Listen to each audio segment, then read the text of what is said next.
내년 대통령 선거를 앞두고 우편 투표를 허용하라는 한인사회 요구가 확산되고 있습니다.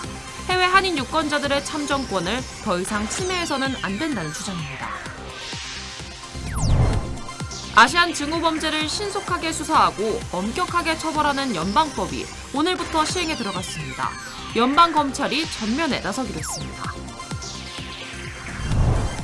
캘리포니아 주정부는 백신 접종률이 낮은 지역에는 조사원이 직접 방문하도록 했습니다. 예약은 물론 백신 접종에 필요한 도움을 제공하기로 했습니다.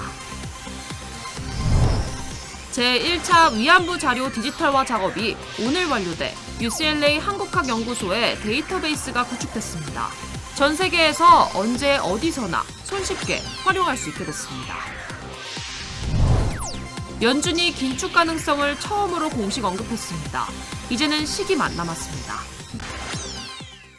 라이언이 모든 카카오 프렌즈와 함께합니다. 그리고 한미 카카오 프렌즈 데뷔카드가 탄생했습니다. 한미 카카오 프렌즈 체킹 계좌를 열면 1% 캐시백과 카카오 프렌즈 캐릭터 상품도 드립니다. 지금 한미닷컴에서 확인하세요. 네, 연방준비제도가 긴축 가능성을 처음으로 공식 언급했습니다. 이제는 시기만 남았습니다. 관련 소식은 잠시 뒤에 보도해드리겠습니다. 네, 내년 대통령 선거 3월 9일입니다. 이번에는 반드시 우편 투표 제도가 도입돼야 한다는 목소리가 높습니다. 해외 한인 유권자들의 참정권이 더 이상 침해당해서는 안 된다는 것이 한인 사회의 강력한 요구입니다. 먼저 전용 기자가 보도하겠습니다. 지난 2017년 4월에 치러졌던 제19대 대통령 선거 재외선거. 역대 치러진 재외선거에서 가장 높은 75%의 투표율을 기록했습니다. 당시 문재인 대통령은 재외선거에서 무려 59.2%를 득표해 한국 전체 득표율 41%를 훌쩍 뛰어넘기도 했습니다. 이제 10개월여 앞으로 다가온 내년 20대 대선. 재외선거에 우편 투표를 도입해야 한다는 한인 사회의 목소리는 거세지고 있습니다. 참여를 하는 것은 더 중요한 가치가 있다는 거거든요. 그래서 투표소 할 수 있는 대로 더 확대해야 되고요. 우편 투표, 투표의 공정성, 또 불법 투표가 없게 만드는 장치 속에서 허용해야 된다고 저는 생각하고 있습니다.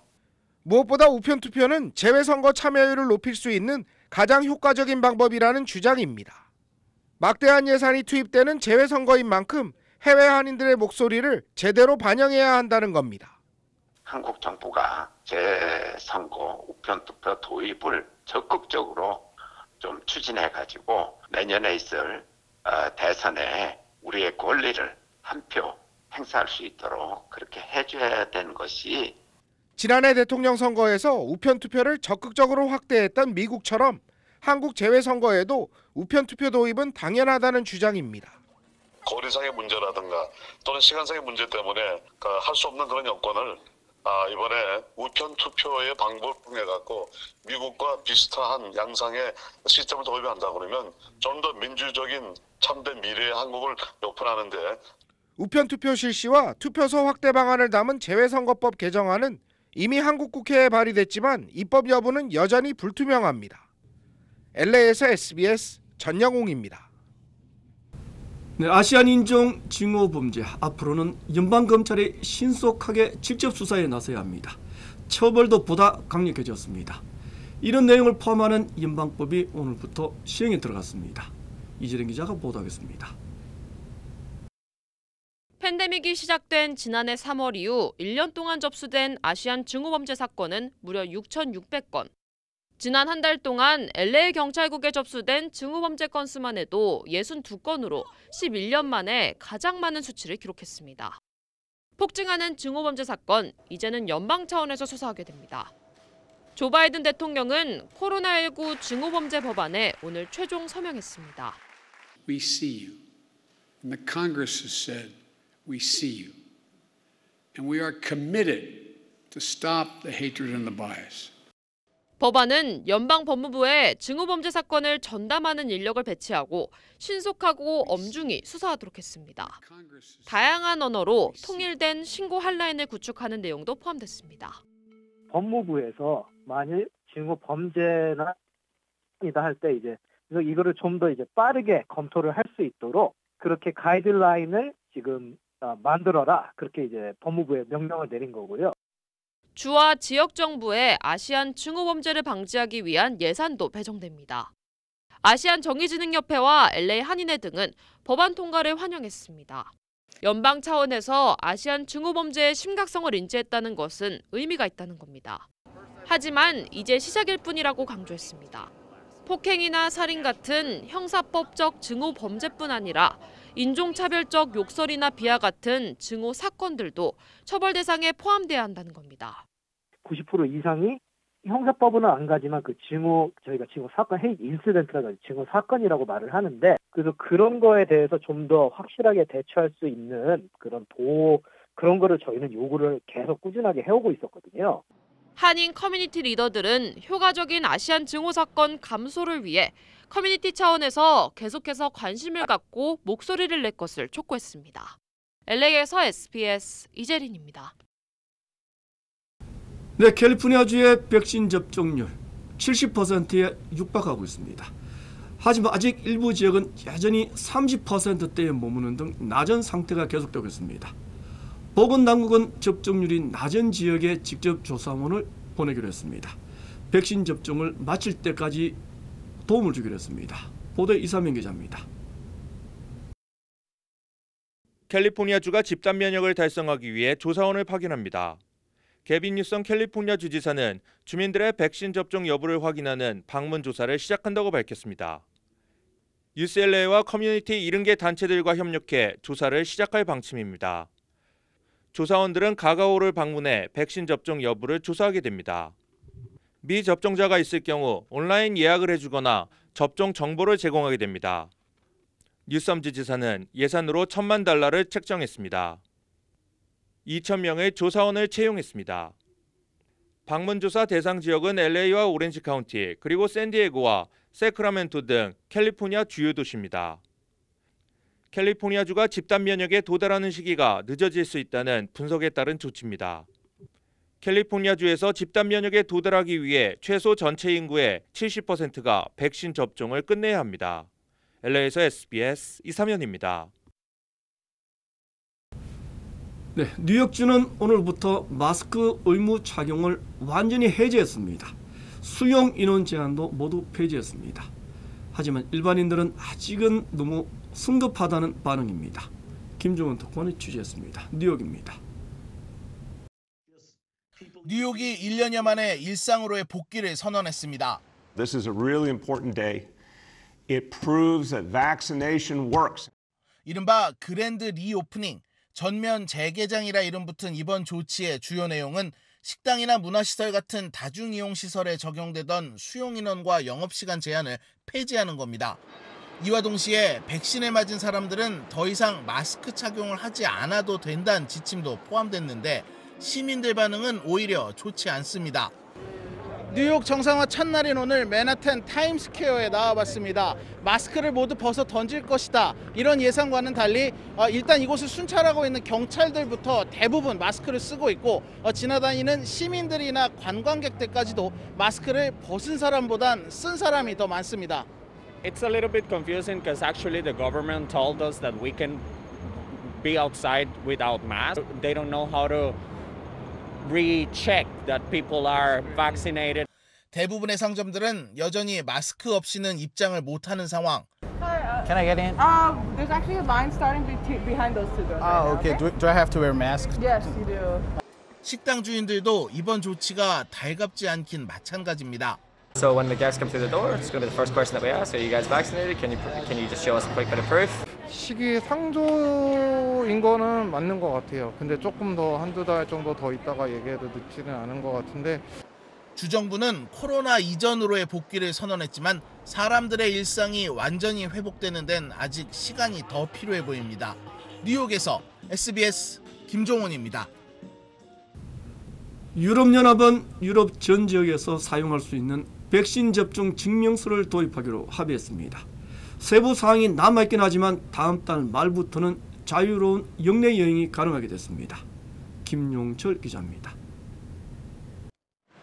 EU 순회 의장국인 포르투갈은 백신 접종 증명서 도입의 세부 사항에 대해 EU 회원국과 유럽의회가 합의했다고 밝혔습니다. EU와 유럽의회는 회원국들의 주권을 침해하지 않는 범위 내에서 백신 접종자나 음성 진단자, 완치자에 대해 자가격리 의무 부과와 같은 제한 조처는 불가피한 경우에만 취하기로 했습니다. 회원국 간 논란의 핵심은 각 EU 회원국이 얼마나 여행 제한 완화 조치를 자체적으로 결정할 수 있는가와 검사 비용이었습니다. 유럽의회는 코로나19 검사 장비 도입을 위해 1억 유로의 기금을 조성하기로 했습니다. 각 회원국에서 백신 접종 증명서를 언제 도입할지는 아직 명확하지 않지만 독일 보건부는 전자 백신 접종 증명서가 늦어도 6월 말까지는 완비될 것으로 전망했습니다. CNN은 6월 1일부터 백신 증명이 도입될 것이라고 보도했습니다. 이미 그리스나 오스트리아, 이탈리아 등에서는 자가격리를 하지 않고도 입국이 가능합니다.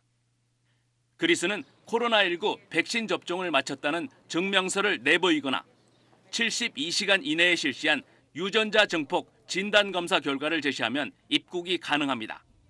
오스트리아나 이탈리아도 음성 진단 검사 결과가 있으면 입국을 할 수 있습니다. SBS 김용철입니다. 네, 국립전염병연구소의 앤서니 파우치 소장이 부스터샷에 대해 공식적으로 언급했습니다. 접종을 마친 뒤 1년 안에 백신 효과를 유지하기 위해 부스터샷을 반드시 맞아야 한다고 설명했습니다. 보건 관련 책임자가 공식적으로 부스터샷의 필요성을 언급한 것은 이번이 처음입니다. 전용훈 기자입니다. 국립알레르기전염병연구소 앤서니 파우치 소장이 코로나19 백신 부스터샷의 필요성을 언급했습니다. 처음으로 연방보건당국자가 부스터샷 추진 가능성을 공개 인정한 겁니다. 파우치 소장은 백신 관련 행사에서 코로나19 백신 접종자들이 접종 완료 후 1년 안에 부스터샷을 맞아야 할 것이라고 밝혔습니다. 코로나19 백신은 효능이 6개월 또는 그 이상 정도이며 평생 지속되지 않는다고 설명하기도 했습니다. 파우치 소장이 필요성을 언급하면서 부스터샷 접종 추진에 속도가 붙을 것으로 보입니다. 같은 행사에 참석한 앨버트 불라 파이저 최고 경영자도 부스터샷이 필요하다는 점을 다시 한번 강조했습니다. 불라 최고 경영자는 백신 접종을 완료한 사람은 8개월에서 1년 안에 부스터샷이 필요할 수 있다고 설명했습니다. 아직까지는 부스터샷의 효능 시험을 진행하고 있다며 앞으로 2개월 안에 정보를 공개하겠다고 밝혔습니다. LA에서 SBS 전영웅입니다. 네, 다음 뉴스 계속하겠습니다. 일본군 위안부 관련 자료를 디지털로 변환하는 1차 작업이 일단 마무리됐습니다. 전 세계 어디서나 손쉽게 위안부 자료를 활용할 수가 있게 됐습니다. 디지털 자료는 UCLA 한국학연구소에 저장됐습니다. 이삼인 기자가 전하겠습니다. 위안부 역사를 제대로 알리기 위해 UCLA 한국학연구소의 영문사료관이 처음 구축됩니다. 위안부 피해자 인권단체인 배상과 교육을 위한 위안부 행동 케어는 UCLA 한국학연구소 홈페이지에 온라인 영문사료관이 개설된다고 밝혔습니다. 사료관에는 제2차 세계대전 당시 성노예로 삼았던 역사적 사실을 증명하는 자료들이 올라갑니다. 각각 세대마다 이제 변화는 일어납니다. 지금 현재 UCLA 아카이브가 구축이 되고 있는데요. 그리고 고려대학교에서도 지금 다양한 활동을 하고 있어서 이런 진실을 영원히 보존할 수 있을 것 같습니다. 그래서 정말 감사한 마음입니다. 케어와 고려대 미국법센터 등 여러 단체들과 학자들이 합동해 위안부 강제 동원을 입증하는 일본군과 연합군 원본 문서 등 83건을 추렸습니다. 그리고 앞으로 위안부 문제에 대한 온라인 아카이브를 담당하게 될 UCLA 한국학센터, 그리고 오늘 세미나도 주최해 주셨는데요. 온라인 아카이브에 올려질 자료의 영문 번역을 맡아주실 우리 고려대학교의 미국법센터에 감사의 말씀을 드립니다. 최근 마크 램지어 하버드대 로스쿨 교수의 위안부 역사 왜곡 논문 사태와 관련해 반박 자료를 올릴 것도 검토하고 있습니다. LA에서 SBS 이삼현입니다. 네, 자산 매입 속도를 조절할 필요가 있다. 연준이 공개한 지난달 의사록 내용입니다. 자산 매입을 줄일 수 있다는 겁니다. 사실상 긴축의 시작입니다. 연준이 공식 언급한 만큼 이제는 시기만 남았습니다. 김정훈 기자가 보도하겠습니다. 미국발 긴축 신호는 지난달 27일과 28일 열린 연방공개시장위원회 FOMC 회의록에서 공개됐습니다. 위원회 목표를 향해 경제가 빠르게 진전할 경우 다음 회의 언젠가 자산 매입 속도 조절을 논의할 필요가 있다는 내용이었습니다. 매달 135조 원 규모의 국채를 사들여 시장에 돈을 풀어온 미 연준이 예상보다 빨리 경기가 반등하고 물가 상승 우려가 나오면서 테이퍼링, 즉 돈줄 제기에 나설 수 있음을 처음 밝힌 겁니다. 지난달 FOMC 회의 이후 발표된 4월 미국 소비자 물가지수가 4.2% 급등한 상황까지 고려하면 연준의 움직임이 더 빨라질 거란 전망도 나옵니다. 이전에 의사결정을 했을 때보다는 인플레이션 압력이 좀 더 많아졌고 테이퍼링이 진행될 가능성이 이전보다는 아마 좀 더 높아졌다 이렇게. 시장은 바로 반응했습니다. 밤새 미국에선 3대 주요 지수가 일제히 하락했고 우리 코스피 시장도 약보합으로 마감했습니다. 연준에서 그런 플랜들을 가동하고 있다라는 측면에서 항상 예측보다는 상향 조정되는 국면들이기 때문에 그런 부분들도 일정 정도 감안하지 않았겠냐. 우리 정부는 물가 상승에 대해 과도하게 우려할 필요가 없다면서도 주의 깊게 지켜보고 있다는 입장입니다. 오는 27일 열리는 한국은행 금융통화위원회에서도 당장 금리를 손댈 가능성은 낮지만 긴축 검토 필요성에 대한 목소리는 커질 수 있어 보입니다. SBS 김정우입니다. 네, 어제 워싱턴에 도착한 문재인 대통령은 오늘 아침 알링턴 국립묘지에 헌화하면서 공식 일정을 시작했습니다. 백악관은 북한 이슈가 중심 의제가 될 것이라고 밝혔습니다. 김윤수 특파원이 워싱턴에서 취재했습니다. 네, 한미 정상회담을 하루 앞둔 상황이어서 오늘 백악관 브리핑에서는요, 한국과 관련된 질문들이 쏟아졌습니다. 젠사키 백악관 대변인이 한미 정상회담 주제로 몇 가지를 꼽았는데요. 북한이 중심 주제가 될 거다 이렇게 말했습니다. 이 기후나 경제협력, 중국 문제도 다뤄지겠지만 아무래도 북한 문제가 가장 중요하다는 거죠. 백신과 관련해서는 이렇게 말을 했는데요. 직접 한번 들어보시죠. We certainly expect that the leaders will discuss ways the United States can support South Korean in its fight against COVID-19. 이 한국을 백신 허브로 만드는 방안과 백신을 직접 지원하는 방안 등이 논의가 되기는 할 거다 이런 얘기로 들리는데요. 구체적인 내용은 내일 정상회담에서 공개될 거라고 백악관 대변인은 설명했습니다. 이곳 시간 오전 9시에 워싱턴 인근에 있는 알링턴 국립묘지를 찾아서 헌화를 하면서 문 대통령의 공식 방미 일정이 시작됐습니다. 헌화를 마친 다음에는 루즈벨트 대통령 기념관을 방문했는데요. 이 루즈벨트 대통령은 문 대통령이 평소에 가장 존경하는 인물로 꼽아왔고요. 이 바이든 대통령도 롤모델로 삼고 있다는 점에서 이 내일 정상회담을 앞두고 공감대를 쌓기 위한 행보다 이런 분석도 있습니다. 조금 전에는 의회를 방문해서 낸시 펠로시 하원 의장 등과 면담을 마쳤습니다. 문 대통령 방미에 맞춰서 오늘 미국 하원에서는요, 종전선언과 평화협정 체결을 촉구하는 내용을 담은 한반도 평화법안이 발의되기도 했습니다. 지금까지 워싱턴이었습니다. 네, 내일 열리는 정상회담에서는 백신 협력 문제도 큰 비중으로 논의될 예정입니다. 중국을 견제하기 위한 동맹 확대 방안도 거론될 것으로 예상됩니다. 계속해서 골란 기자입니다. 바이든 대통령은 코로나19 대응을 위해 파트너 국가의 참여를 거듭 강조하고 있습니다.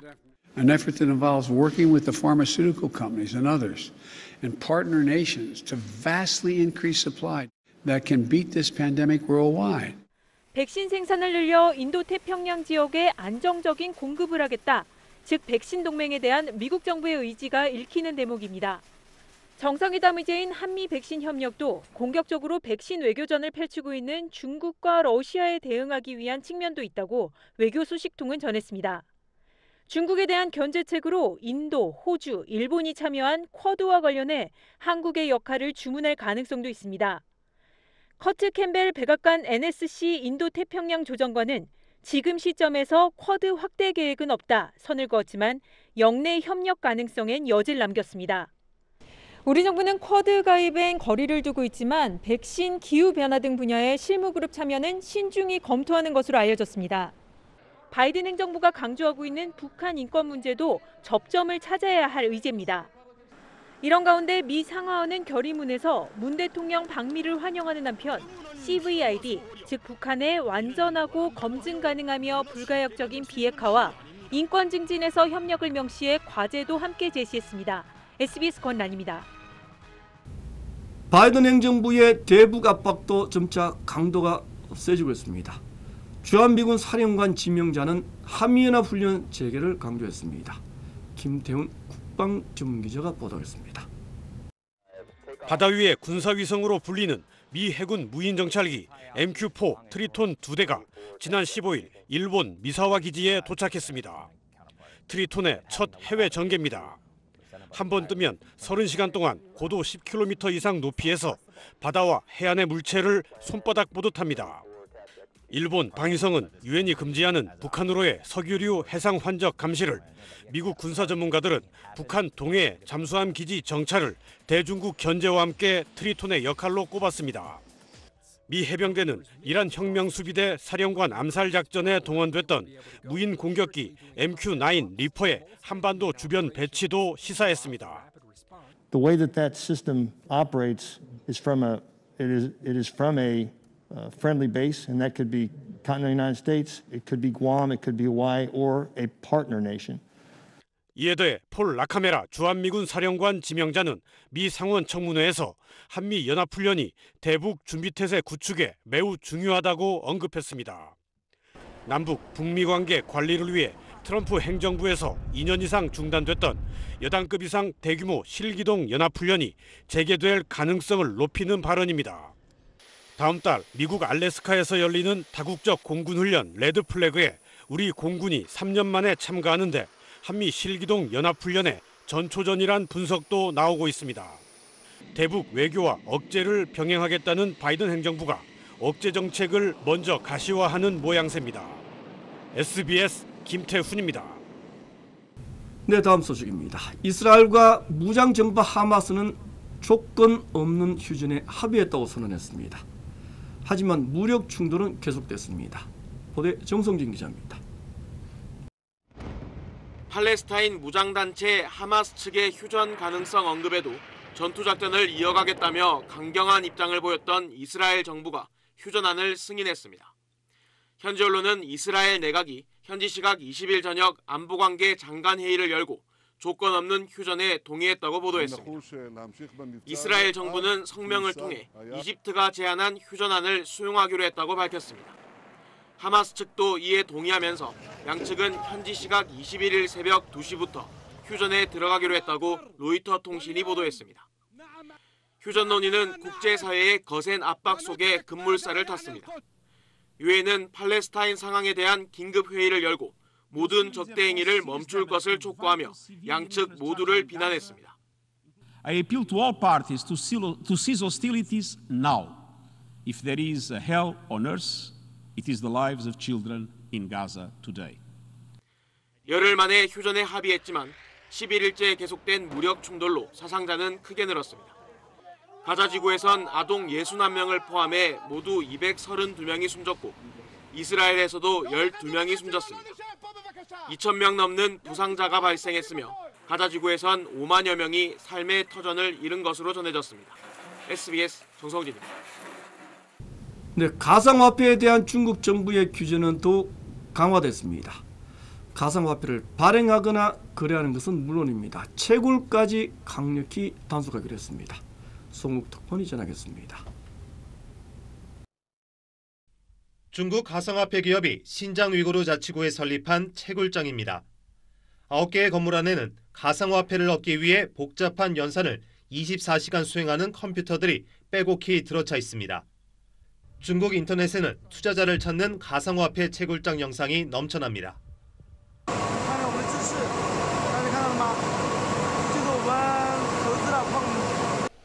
세계 비트코인 채굴 중 중국이 차지하는 비중은 약 65%.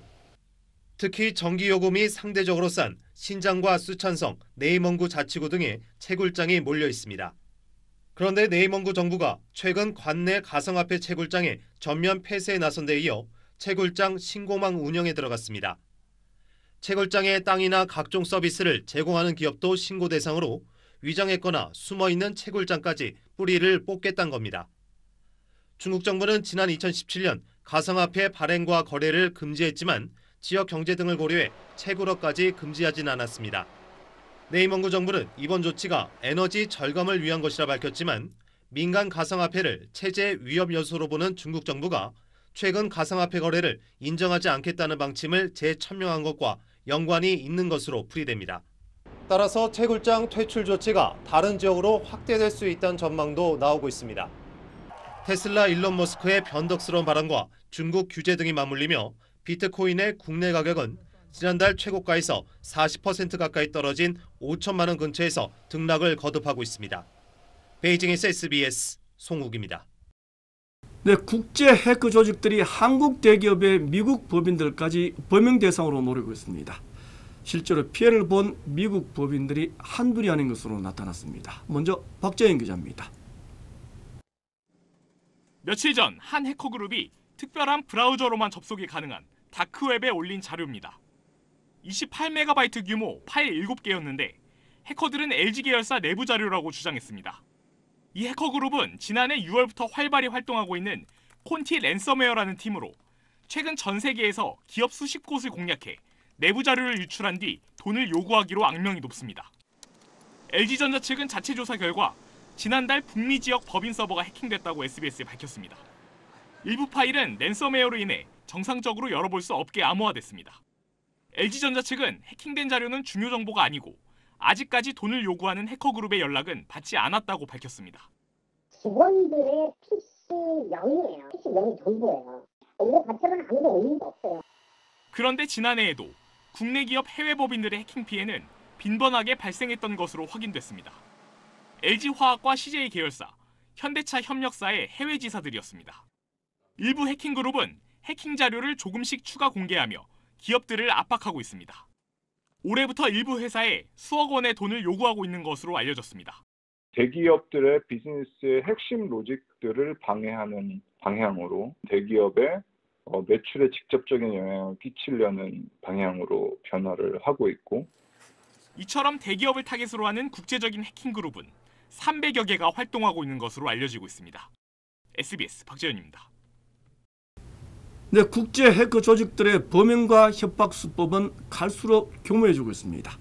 해킹을 당한 기업들은 피해 규모조차 잘 모르는 경우가 많다고 합니다. 계속해서 신정은 기자입니다. 모르는 사람에게 뜬금없는 메일을 받았다면 랜섬웨어 공격을 의심할 수 있습니다. 이미지 저작권이 도용됐습니다. 이력서 제출합니다. 첨부와 같이 교육 일정 안내드립니다.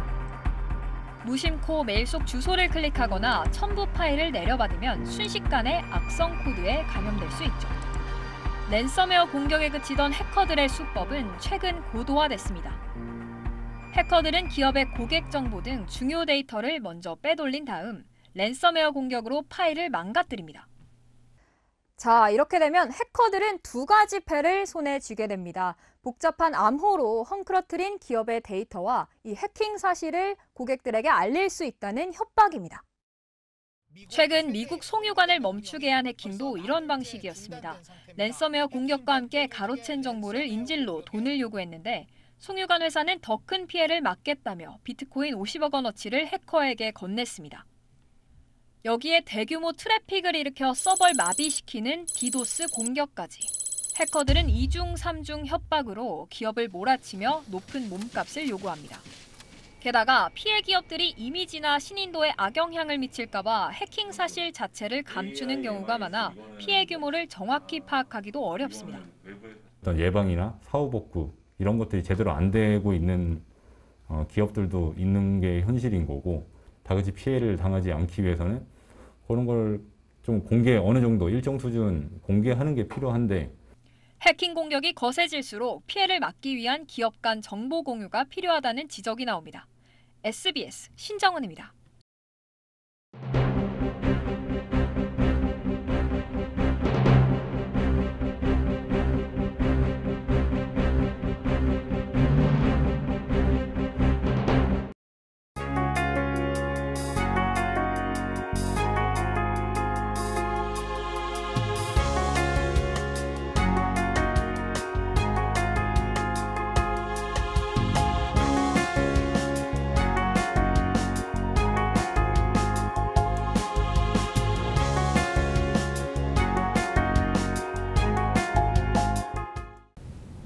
보통, 평등, 그리고 직접 또 비밀, 민주선거의 가장 중요한 원칙입니다.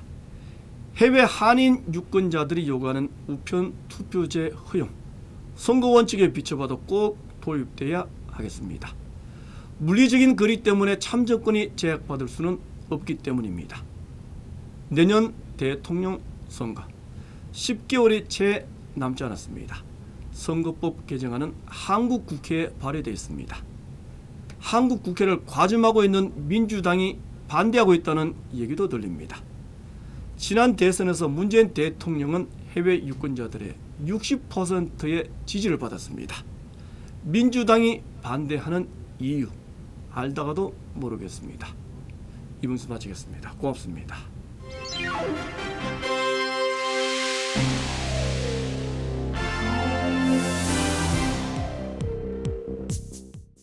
한미 카카오 프렌즈 데뷔카드 출시 기념 유튜브 구독 이벤트 구독하면 선물 쏜다.